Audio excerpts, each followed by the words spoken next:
जो है मान मर्यादाओं का ध्यान रखा जाता है, बहन को बहन समझा जाता है, अपने रिश्तों का मर्यादाएं होती हैं। उसमें अगर बहन बोल दिया है एक बार तो उसका बहन ही आजीवन उसके साथ बहन का रिश्ता निभाया जाता है, इज्जत की नज़रों से उसे देखा जाता है, उसकी रिस्पेक्ट की जाती है। मुसलमानों ने यहाँ पर 22 नवंबर 22 नवंबर को एक प्रार्थना पत्र दिया था कि मैं अपना धर्म परिवर्तन करना चाहती हूँ। 20 नवंबर 2022 को तो हमने उसके लिए उससे कहा था भाई अपना अखबार में निकलवाओ और अपने प्रमाण दो और क्यों करना चाहती हो।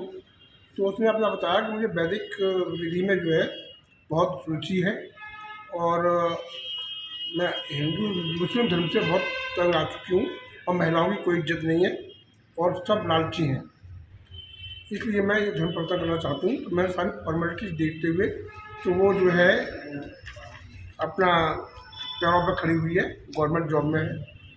मैंने उसकी इच्छा के अनुसार स्वेच्छा से जो करना चाह रही थी उसने कर दिया। जैसे मैंने रिलीजन चेंज किया, उन्होंने मेरे साथ इतना बुरा किया। मैं एक सर्विस क्लास लड़की हूँ, मैं गवर्नमेंट रानीखेत गवर्नमेंट हॉस्पिटल में एक नर्सिंग ऑफिसर के तौर पे रहती हूँ, यहाँ पे पोस्टेड हूँ। और उसके बावजूद मेरे से पैसों के लिए और मेरी प्रॉपर्टीज़ के लिए, मैंने जो भी प्रॉपर्टी अपने लिए जोड़ी है उसके लिए मुझे बहुत ज़्यादा प्रताड़ित किया जाता था और मुझसे पैसे मांगे जाते थे।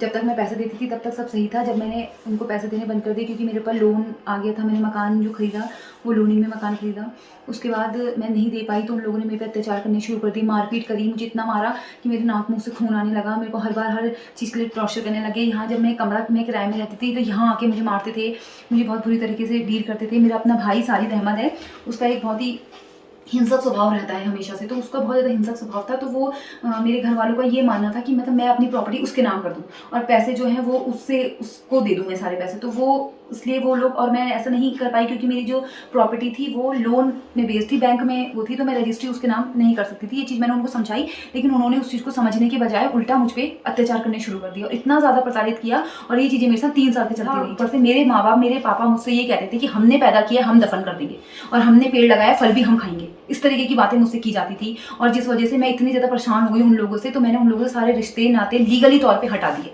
मैंने उनको थाने में उनकी कंप्लेंट करी, इतना परेशान किया कि मुझे थाने का सहारा लेना पड़ा क्योंकि मैं इतना ज़्यादा डर गई इतनी हिंसक प्रवृत्ति का। और वो बंदा जो मेरा भाई है साजिद अहमद, वो जेल भी जा चुका है, वो क्योंकि उसने रिलीजन के रिलेटेड उसने कुछ चीज़ें ऐसी करी थी जिसकी वजह से उसको जेल भी हुई है। तो रिलीजनवाद भी उसके अंदर बहुत ज़्यादा कूट कूट के भरा है और वो कट्टरवाद है और वो रिलीजन को बहुत ज़्यादा सपोर्ट करता है, वो हिंदू रिलीजन से बहुत ज़्यादा नफरत करता है। तो उसके अंदर ये कूट कूट के भरी हुई चीज़ें कि मतलब मुस्लिम्स को सपोर्ट करना, ये करना वो करना। तो ये चीज़ें वो मेरे ऊपर भी ये चीज़ें फॉलो करना चाहता है कि क्योंकि मेरा जो स्वभाव है वो ऐसा है कि मैं मिलजुल के रहने वाली, क्योंकि मेरा जॉब है, मुझे जॉब भी देखनी होती है। मैंने इससे पहले मैं हवलबाग में पोस्टेड थी संविदा की जॉब में, मैं 2012 से वहाँ जॉब करती थी। इनकी ऐसे कॉन्सेप्ट थे कि ऐसा लड़का हम ढूंढेंगे जिसके आगे पीछे कोई ना हो, सर्विस क्लास लड़का हो, आर्मी में करता हो जॉब या कहीं बाहर जॉब करता हो, उसके आगे पीछे माँ बाप कोई ना हो, और जो तेरा पैसा है वो भी हमारे घर में रहे, हम तो लड़की का जो पैसा है वो हमारे घर में रहे, और जो लड़का जिससे शादी कर रहे हैं उसका पैसा भी हमारे घर में आए।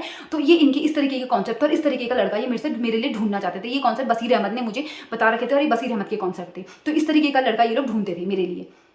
बताइए कि क्या ये पॉसिबल है कि कोई इस तरीके की चीज़ें एक लड़की की जिसकी शादी करनी चाहिए, माँ बाप का क्या कर्तव्य होता है कि वो लड़की की शादी करें, उसे अच्छे घर में भेजें, उसके लिए अच्छी रिश्ता देखें, या ये होता है कि यार अरे ये पैसे वाला है तो यहाँ ले आओ, पैसे वाला तो उसको यहाँ रख लो, लड़की के पास पैसा है तो उसका पैसा भी यहीं रख लो, पैसा पैसा हो रही है। और इन लोगों को, मुझे इतना ज़्यादा डर है इन लोगों से क्योंकि इन्होंने मेरे से इतनी एक्टिविटीज़ करी, मुझे मारने की इतनी कोशिश करी है कि कल के दिन अगर ये लोग मुझे कुछ भी खरोच भी आती है, कुछ भी होता है, तो उसके सारे जिम्मेदार बसीर अहमद, साजिद अहमद और उसका पूरा खानदान होगा। जितने भी रिश्तेदार हैं, जितने भी उसके भाई चचा वगैरह जो भी हैं, ये सारे इसके जिम्मेदार होंगे अगर मुझे जरा सा भी कुछ होता है, क्योंकि इन लोगों ने मेरे संग बहुत बुरा किया हुआ है और इन लोगों ने ही सारी चीज़ें करी गई हैं।